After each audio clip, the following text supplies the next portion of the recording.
Hey there. It's Katie from the Health, Wellness, and Chocolate podcast, Weight Loss for Busy Moms. So today I wanted to talk to you about the internal, external, and philosophical barriers to weight loss. If you find this podcast helpful, would you mind just either sharing it with someone that you think would really benefit from it, and then also just leaving a review and giving it a rating? I think, from what I understand, the podcast people like it when the podcasts get rated, and then it helps other people see it as well. So I would so much appreciate that, especially as we're starting out here. The mission is to help women not have to diet anymore and get to the root of why they struggle with their weight in the first place, so that it's no longer an issue. And I think that would help if more people had heard the podcast. So any help I can get from you, I very genuinely appreciate. So thank you in advance for doing that. So first, let's talk about the internal barriers to weight loss. So with internal, in this specific instance, I want to talk about basically your body, the hormones that are involved in regulating your appetite and regulating how your food is digested. There is also a lot of talk now about gut health and inflammation and different hormones, and that all affects your ability to even move your body in a healthy way. One of the things I do talk about in the advanced classes is just this idea of separating out weight loss from exercise. Like focus on losing weight first, and then go ahead and start focusing on how to move your body. But don't think like once you say, okay, well, I'm going to start a weight loss program, now I also have to do this boot camp and all these crazy exercises. Separate them out. Like, move your body for pleasure and find something you really enjoy doing, but don't link it to weight loss anymore. Okay. You can lose weight without exercising, believe it or not. And so, I encourage you to move your body for pleasure. It helps with the dopamine. It helps you feel better. It elevates your mood. I mean, there's so many other benefits of moving your body, and exercising, that don't have anything to do with weight loss. And so if you have a bad taste in your mouth from, attaching weight loss to like these crazy exercise routines, you don't have to do that anymore. You can kind of let that go and just, find something you like. And if you have a hard time coming up with an exercise or a certain movement that you like, what I tell my clients is, think back to when you were growing up. Was there something you really enjoyed doing, even if you were either younger or during your teen years or even early 20s? That you just enjoy doing for the sake of doing it? It could be boating, it could be gardening, it could be tennis, it could like running, bicycling. What was it about the activity that you enjoyed? Was it the social aspect of it? Was it the physical aspect of it? Was it being out in nature? Was it being able to hang out with friends while you did it? And then try to capture the essence of what it was you truly enjoyed, and then see what you can do now within the capabilities and the budget that you have. And so you make it something you enjoy and that you would probably wind up doing, as opposed to just something you feel obligated to do to improve your health. Okay, so sorry about that little tangent, but it's important, I think, to have some peace with that and just give yourself grace when it comes to moving your body. But so when it comes to the internal barriers for weight loss, there is gut health is important. Inflammation. I actually have inside the Health and Wellness Blueprint, there's an advanced training specifically on hormones, and then specifically on, like weight loss and fasting and inflammation, and how that they all kind of work synergistically together. So what happens is your body, when you have extra weight on your body, it causes inflammation. And that inflammation can actually create some hurdles for you to lose weight. Now, there are 4 main hormones that we talk about when it comes to weight loss. You have insulin, which I'm sure if if you're familiar at all with diabetes or prediabetes, insulin is kind of like the key that unlocks the door of your cells to allow blood sugar to come in.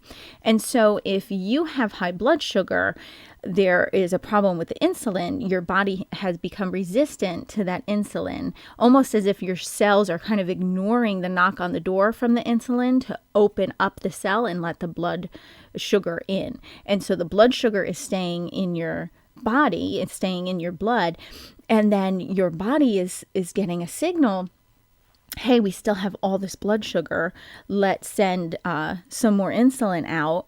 And so it sends more insulin. Then the cells are saying, okay, here's more insulin, but we're just going to ignore that too. And it kind of becomes a very cyclical cycle, and it tends to evolve. And then what happens is your body can start to become inflamed. And then that inflammation can lead to other issues as well, like, arthritis, there's the gut health problems. Another hormone that is important when it comes to weight loss is ghrelin. Now, ghrelin is kind of like the hormone that tells your brain it's time to eat. It lets you know that you're hungry. The leptin is a hormone that lets you know that you're satisfied. Your brain in the hypothalamus, so if you see your eyes, if you could picture like a little almond-shaped part of your brain kind of behind your eyes, right about that level, that can become leptin resistant. And so basically what happens is your body doesn't ever feel satisfied. It doesn't ever feel full. And it will continue looking for food. It's leptin resistant.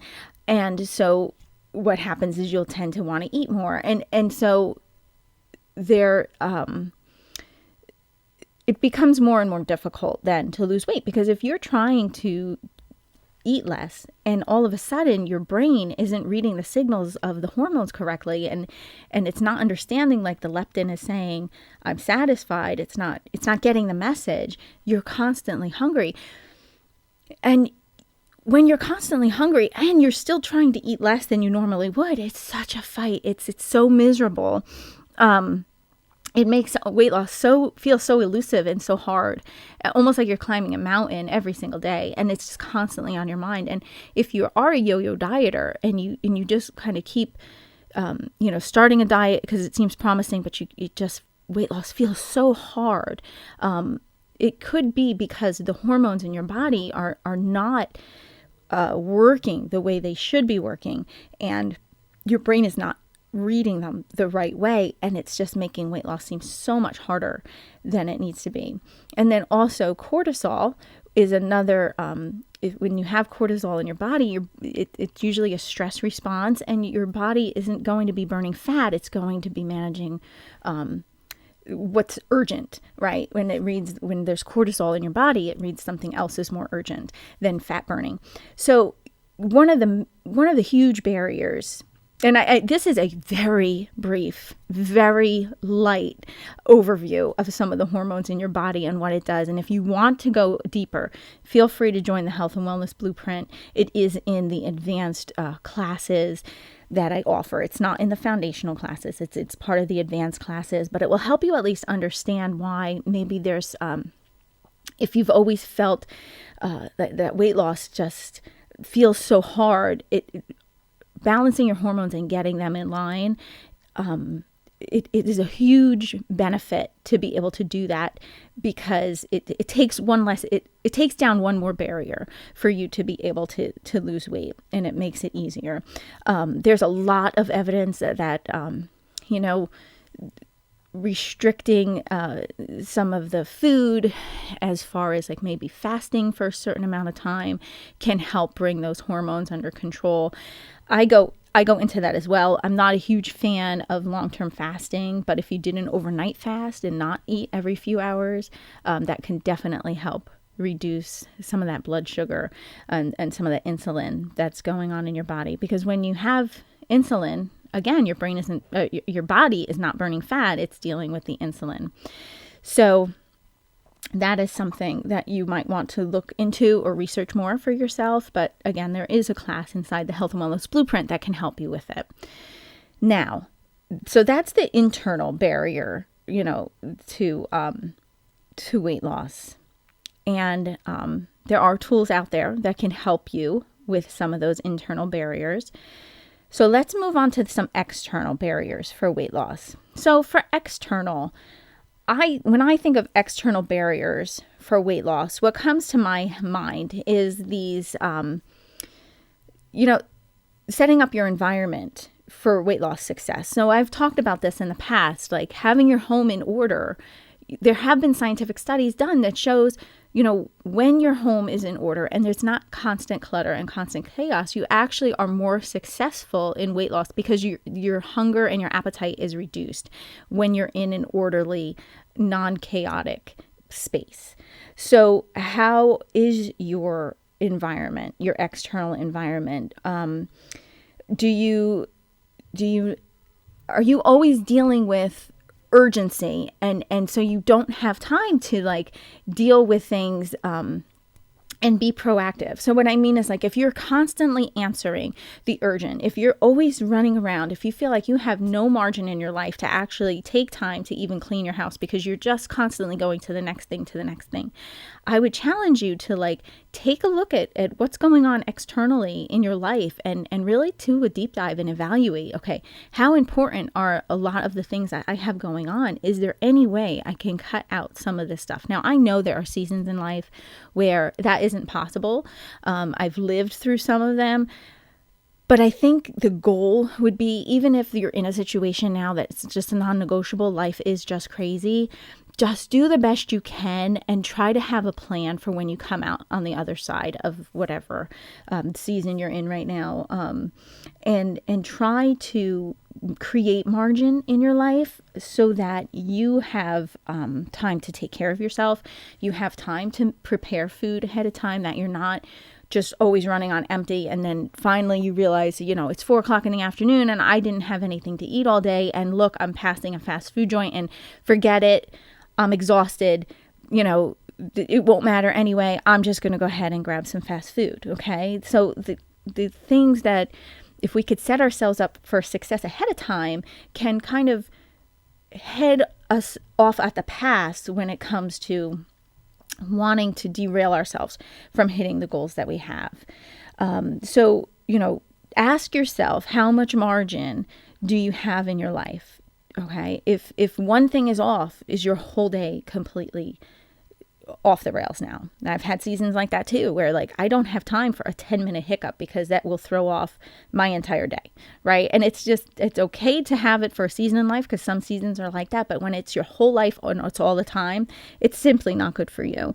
And having your, the external also affects the internal. So if you're constantly in chaos and constantly in flux and constantly just dealing with stress, your cortisol in your body is going to be off the charts. And, cortisol affects blood sugar. It affects so many other things. So it's all related. Do you have time to just go outside and sit and listen to the birds chirp?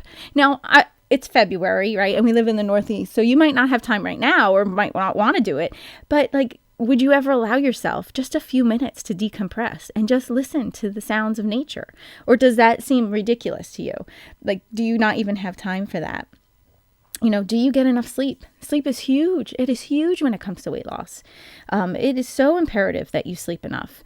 That sleep is when it takes care, your body's taking care of the things it doesn't get to take care of during the day, with helping build up cells that may be damaged and just restoring you.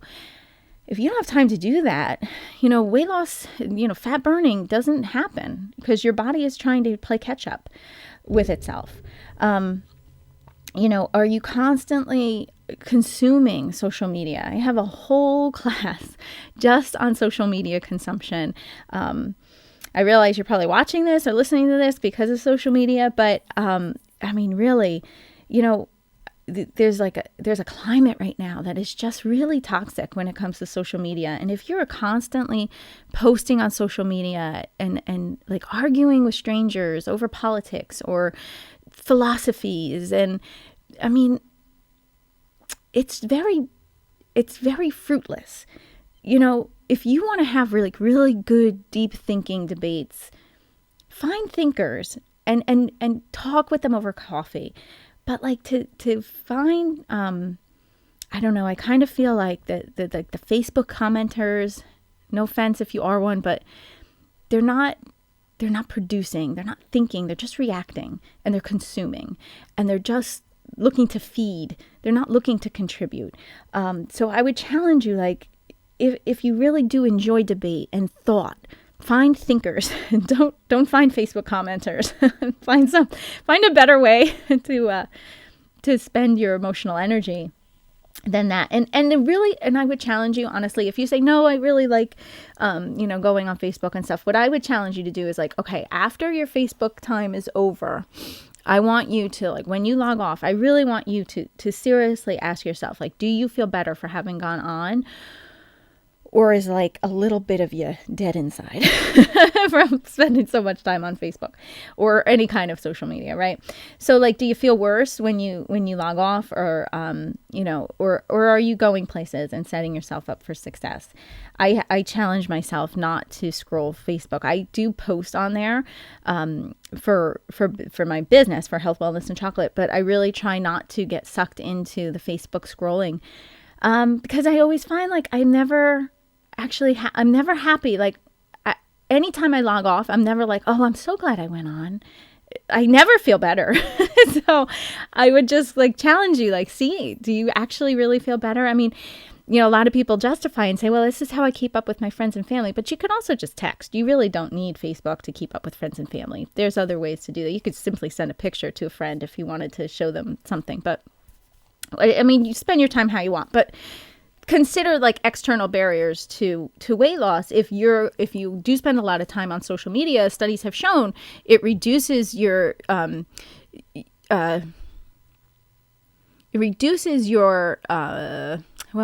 trying to think of the word to say. You feel less happy, and I guess it would increase your feeling of depression. Okay, that's what I'm trying to say, but I don't know, for some reason that eluded me. Sorry. But yeah, you usually feel worse, and studies can back that up. You feel worse when you log off, and there is a link between social media, spending time on it, and depression. So I would just challenge you, is it really contributing to your well-being? And if it isn't, maybe try to evaluate that instead of going on. If that's kind of your escape, I'm going to scroll for a few minutes because I have a minute. Maybe instead of doing that, go outside and just take a few deep breaths. You might actually find that habit serves you so much better than seeing what somebody you met one time made for dinner last night or whatever. Okay, so that's the external. So just to review really quick. So external barriers to weight loss are your environment, right? Setting yourself up for success, planning ahead, being proactive, watching how you spend your time. How are you budgeting, margin in your life? Do you have time to take care of yourself? Time to get enough sleep? Time to take a walk, or just sit quietly, right? Are you constantly, posting and consuming social media? Evaluate all that stuff. Okay. Those are all external barriers to weight loss. And then the last component is this philosophical barrier to weight loss, which I really find interesting because really you can get your internal hormones under control, and you can get the gut health really going and the inflammation down, and, you can move your body, and you can get all those things in line. And then you can get your external in line too, right? You could totally bring your A game. You can get that. You can make a schedule for yourself and plan it. And a lot of diets teach both those things, the internal and external. But then there's that third component, that philosophical. And then this is where your brain comes in. And it's do you actually believe you can be at a happy weight? Do you even think it's possible to reach your goal weight? Or do you just think well, I'll try this and see what happens. Nah, I'll try that and see what happens. And just kind of well, we'll see what happens. Do you really believe it's possible for you to be in a room with all your favorite foods and not feel like you have to eat it all?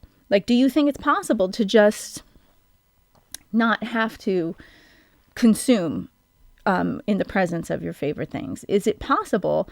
And if you don't think it's possible, why don't you think it's possible? Okay.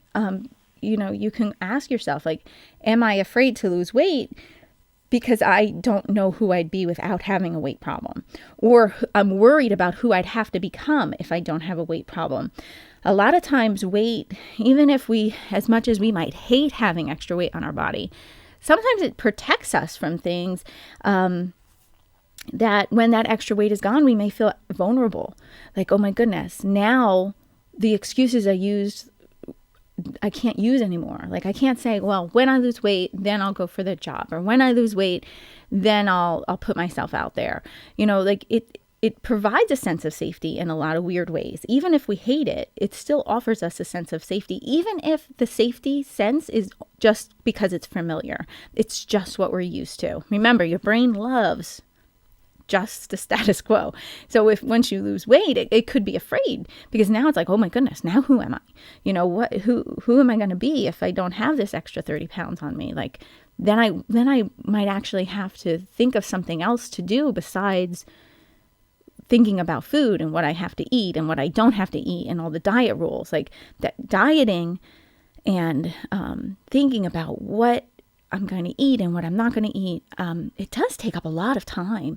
And I don't know if you notice, but whenever you're in a room with 2 or 3 women, there at some point, the topic of a new diet or a new eating program, or I'm going to try this, or I'm going to do this, it comes up. And it's like, if you can't participate in that conversation, or if that's no longer a problem for you, then what are you going to talk about? If I don't have my extra weight, who am I really? And that is kind of like a philosophical barrier to weight loss. Sometimes we don't see it as that. We just, maybe we don't even ever consider it. But there is a certain sense of at least familiarity with extra weight on our body. Even if we hate it, at least we know it. And to not have that there could make us feel quite vulnerable. So I want you to consider that. Like, once the protection of extra weight is gone, do you feel threatened when you feel deprived? That might be holding you back philosophically. Like, I know for me, before I learned any of these tools, if I felt hungry, I almost felt panicked. Like, what am I going to do if I actually get hungry? And I had to come up with like a script to tell myself, like, okay, so you're an adult. You can go get something to eat if you get very hungry. But hunger you're not going to die. I mean, you live in America, you have extra weight on your body. Just having a feeling of hunger is not going to kill you. It's okay to sit with it and see what it feels like, rather than just reacting and feeling panicked.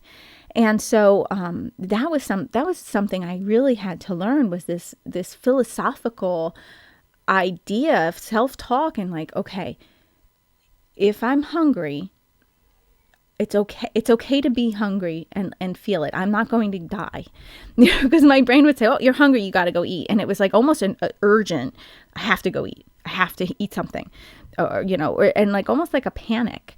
And kind of challenging myself and saying, you know what, it's okay if you feel hungry. Let's see what you're so scared of. Like, what are you really afraid of? If you don't answer that feeling of hunger right away, what's the worst that can happen? And what I learned was, like, emotional hunger is super urgent.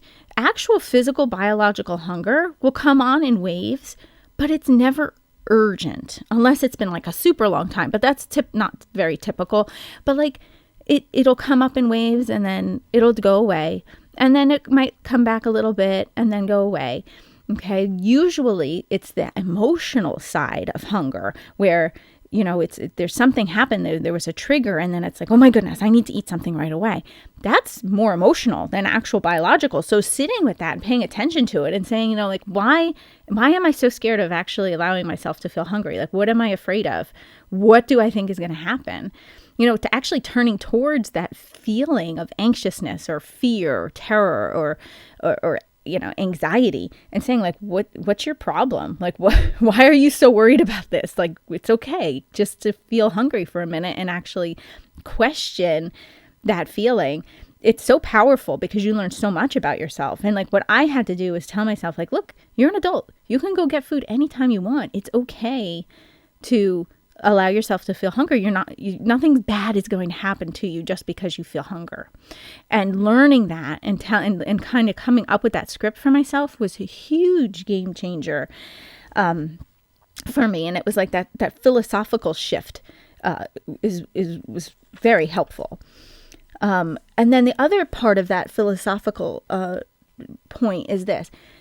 Ask yourself, is food the only joy, love, and happiness that you have in life? If it is, then you have some work to do about building a better life. That where food is not the only joy, love, and happiness you have in life. And I've talked about that before too in my podcasts, where I was so jealous of my friend who ran an Ironman. And it wasn't because I wanted to run an Ironman, but I was like, wow, she actually has time. She could do stuff for herself. And it was like a huge red flag for me. It's like, oh, you know what? Food was the only reward I was giving myself. It was like, okay, the kids are in bed. I'm going to have my tea and my chocolate. Or like, oh, it's 4:00. I'm going to go have some chocolate chips. Like, just because I deserve it. It's been a long day, right? It was the only way that I had learned how to calm down and how to relax and how to treat myself, right? It was. And so I had to learn, like, oh, wait a second. There's other ways I can feel better. And there's ways like I can make my life better that won't require so much of me trying to feel better because I've just made my life better. Wow, that's the light bulb went off, right? And so I want you to challenge yourself. Like, is food the only joy, love, and happiness you have in life? And honestly, if you say yes to that, then you really have to get in the health and wellness blueprint, because we go over how to rebuild a life you love. Like, we deconstruct the whole diet mentality, and then we start building a life where food is really the back burner and your life is awesome. And I teach you how to do that. Okay. So that's definitely something you should consider.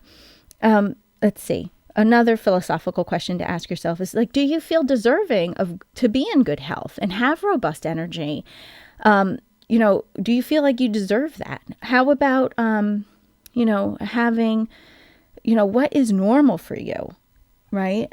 Is feeling overstuffed normal? Is that your normal? Where you could say, well, if I don't stuff myself, I don't really know how I'll feel. Or it feels weird to me to not have a stomach ache when I go to bed at night. Or it feels weird to me to get a good night's sleep. Like, I don't feel like I deserve a good night's sleep. Or, some people in the world don't get good sleep, so I don't feel like I deserve it, right? Like, you have to really kind of examine some of the beliefs you have around yourself and, feeling overfull. Do you think it's normal to feel sick after you eat because you've eaten so much? Because that's not normal. But is it normal to you because it's what you've always done, right? Do you think feeling stuffed is necessary? Maybe because you always said, well, I don't know when's the next time I'm going to let myself eat because I've been dieting and not dieting. And so when I do let myself eat, I just eat because I don't know when the next time it is going to be. Okay, you got to ask yourself all these questions and really explore it. And then start coming up with answers so you can really see the way your brain is, what is your brain really telling you? And then start deconstructing that. Okay. And then the reason why I want to explore those areas is they are all interconnected in one way, right? Because and we've talked about this before, if you're thinking these things, then your actions are going to be like, if you think it's normal to feel pain after every meal because you've overeaten, then what are your actions going to be? You're going to overeat, right? And then overeating can lead to the internal issues with the high blood sugar and the insulin resistance. And maybe your thoughts are causing you stress, and then you have the cortisol in your body and it's causing inflammation. They're all connected. And so when you have, you think of them as like a link in a chain. And when you break one, the whole chain is useless, right? So if there is a break in the chain in any of those areas, weight loss just becomes even harder. So what I want you to do is really take some time and actually digest this podcast and really start to look at the way you live your life and the way you feel and the way you think and the philosophical barriers to weight loss, the external barriers to weight loss, your internal barriers to weight loss. We deep dive into all of this, all these areas inside the Health and Wellness Blueprint, especially in our advanced classes. And every week we do a live Zoom call where you can ask me questions. I give you a little tiny workshop that we go through. It usually only lasts like 20 to 30 minutes. I try not to take a lot of your time, but I'm there. I'm live. We talk every Monday. And you have me. I'll stay as long as you want to talk and chat. But we do that in the Health and Wellness Blueprint. So if this resonates with you, get in there. You can start at $1, so you could see if you even like it. And then if you want to stay longer after the 7 days, then you just sign up and stay longer. And then you get access to all the advanced classes after that week is over. But the first week, you at least get the blueprint, the foundational classes, you get the workbook, you get the ebook, and that's enough to get you started. And then you can see if you like it, and it's only $1, so it's not like it's a huge risk for you to see if you even like what I teach in there. But at least you get your hands on it and you can start moving forward. All right. But thanks so much for listening. I love that you're here. I will see you and talk to you next week. All right, guys. Stay safe. Bye-bye.